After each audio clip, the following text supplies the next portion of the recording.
ذهن در طول روز چطور تو رو کنترل میکنه؟ بیشتر آدم‌ها معمولا فکر میکنه که خودشون دارن تصمیم میگیرن، اما در واقع این ذهنشونه که داره تصمیم ها براشون میگیره. اونم نه از روی آگاهی، بلکه از روی عادت‌های عصبی قدیمی. مغز انسان هر روز بین 10,000 فکر رو پردازش میکنه، ولی جالبه که بدونی حدود 95% این فکر رو همشون تکراری هست. یعنی ذهن امروز تقریبا همون حرفایی رو داره تکرار میکنه توی سرت که دیروز و پیروز انجام دادی و همین باعث میشه که زندگی خیلی ها هیچ وقت تغییر نکنه. ذهن انسان طوری طراحی شده که الگوهای تکراری رو بسازه تا انرژی کمتری مصرف بشه. مثلا اگه هر روز صبح همیشه با استرس از خواب بیدار بشی، مغزت این حالت رو به عنوان الگوی شروع روز دخیل میکنه. فردا صبح قبل از اینکه حتی چیزی بشنوی یا ببینی، مغزت خودکار اون احساس و استرس رو دوباره فعال میکنه.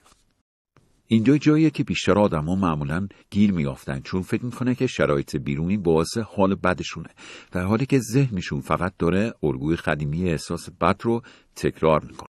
اما خبر خوب اینه که ذهن قابل آموزش و بازسازیه. تو میتونی اون الگوها رو از نو بسازی، فقط به شرطی که هر روز چند لحظه آگاهانه رفتار کنی.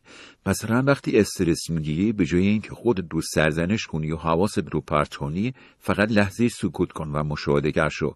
اون لحظه مغزت از حالت خودکار در میاد و وارد حالت آگاهی میشه. دقیقاً همون جایی که تغییر شروع میشه. وقتی چند هفته این کار رو تکرار کنی، مغز شروع میکنه به الگوهای جدید عصبی ساختن، یعنی آرامش، تمرکز یا اعتماد به نفس برای تبدیل به عادت میشه.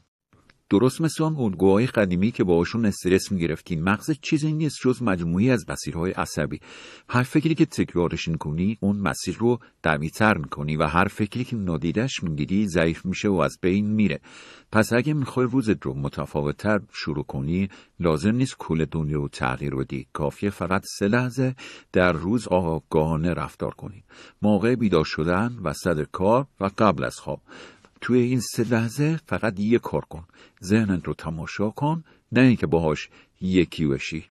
با همین کار ساده در عرض چند هفته ذهنی خواهی ساخت که به جای کنترل کردن تو داره با تو همکاری میکنه و اون لحظه از که روزها دیگه تکراری نمیشن، بلکه تبدیل میشن به تجربه های تازه و واقعی تر از زندگی.